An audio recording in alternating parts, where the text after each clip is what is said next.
அனைவருக்கும் வணக்கம். நம்ம இப்போ பாக்கியலட்சுமி சீரியலில் என்னெல்லாம் சுவாரஸ்யமான விஷயங்கள் நடக்குதுன்னு பார்க்கலாம் வாங்க. நம்ம வாக்கிங் போன இடத்துல கோபிக்கும் பாக்கியாவுக்கும் இடையில் ஒரு பெரிய ப்ராப்ளம் க்ரியேட் ஆகிற மாதிரி நம்ம கோபி அவங்க கிட்ட வாண்டடாக பேசுகிறாங்க. பாக்கியா ஒரு நிமிஷம் இருங்க. அம்மா எங்கள் வீட்டில் இருக்கிறதுனால அம்மாவுக்கு கொஞ்சம் கூட சந்தோஷமே இல்லை.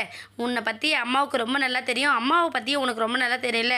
அந்த வீட்டில் என்னோட அத்தை, என் மனைவி, அம்மானு எல்லாரும் ஆளுக்கு ஒரு பக்கம் சண்டை போட்டு பிரச்சனையாகவே இருக்காங்க. அதனால் நீ எப்படியாச்சும் வந்து சொல்லி அம்மாவை கூட்டிகிட்டு வந்துரு. நீ வந்து கூப்பிட்டேன்னா அம்மா வந்த மாதிரி இருக்கும், நான் போக சொல்லாத மாதிரி இருக்கும் அப்படின்னு சொல்லிட்டு பாக்கியா கிட்ட சொல்ல, கோபிக்கு சரியான பதிலடி கொடுக்குற விதமாக நம்ம பாக்கியா வந்து, ஹலோ பாஸ், நீங்கள் நினைக்கிறதெல்லாம் எதுவுமே நடக்காது.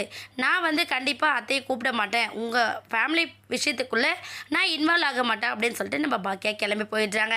ஒரு பக்கம் செலியன் ஜெனிக்குள்ளே ஒரு சின்ன மனஸ்தாபம் வந்துடுது. அதை நினச்சி நம்ம செலியன் வந்து ரொம்ப வருத்தப்பட்டு இருக்காங்க. என்ன பண்ணுறது, நம்ம ஜெனி என்ன சொன்னாலும் ஜெனி மாற மாட்டேங்கிறாரு அப்படின்னு சொல்லிட்டு ரொம்ப கன்ஃபியூஸ்டாக இருக்காரு நம்ம செலியன். ஒரு பக்கம் ஒர்க்கில் கான்சன்ட்ரேஷனும் பண்ண முடியல, இன்னொரு பக்கம் ஜெனியை எப்படி நம்ம ஆறுதல் படுத்துறதுன்னு தெரியல அப்படின்னு சொல்லிட்டு ரொம்பவே தவிச்சு போன நம்ம செலியன் வந்து ஜெனிக்கிட்ட திரும்பவும் பேசுகிறாங்க. ஜெனி, தயவு செஞ்சு நான் சொல்கிறத புரிஞ்சுக்கோ.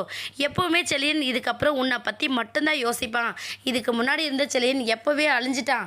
அதனால நீ அதை நினச்சி ரொம்ப வருத்தப்படாத ஜெனி அப்படின்னு சொல்லிட்டு எவ்வளவோ எடுத்து சொல்கிறாங்க. செலியன் சொல்லும் போது மட்டும் ஆமாம் சொல்கிறேன். நம்ம ஜெனி திரும்ப யாராச்சும் ஒரு கேர்ள் ஃப்ரெண்ட் வந்து பேசுகிறாங்க அப்படிங்கிறத பார்த்ததுமே ரொம்ப பொசசிவ் ஆகி நம்ம செலியனோட சண்டை போட்டுக்கிட்டே இருக்காங்க.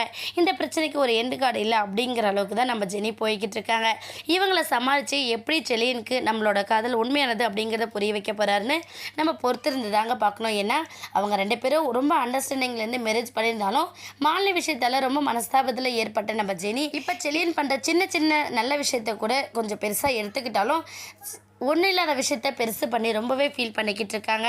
இதை எல்லாத்தையும் தாண்டி நம்ம பாக்கியா இதை தெரிஞ்சுக்கிட்டு எப்படியாச்சும் இவங்க ரெண்டு பேருக்குள்ளே இருக்கிற மனஸ்தாபத்தை நம்ம ஒழிக்கணும் அப்படின்னு சொல்லிட்டு கொஞ்சம் முயற்சிகளையும் செஞ்சுக்கிட்டு இருக்காங்க. என்னாக போதுன்னு வெயிட் பண்ணி பார்க்கலாம். இந்த வீடியோ உங்களுக்கு பிடிச்சிருந்தா மறக்காமல் நம்ம சேனலை சப்ஸ்கிரைப் பண்ணுங்கள். தேங்க்யூ.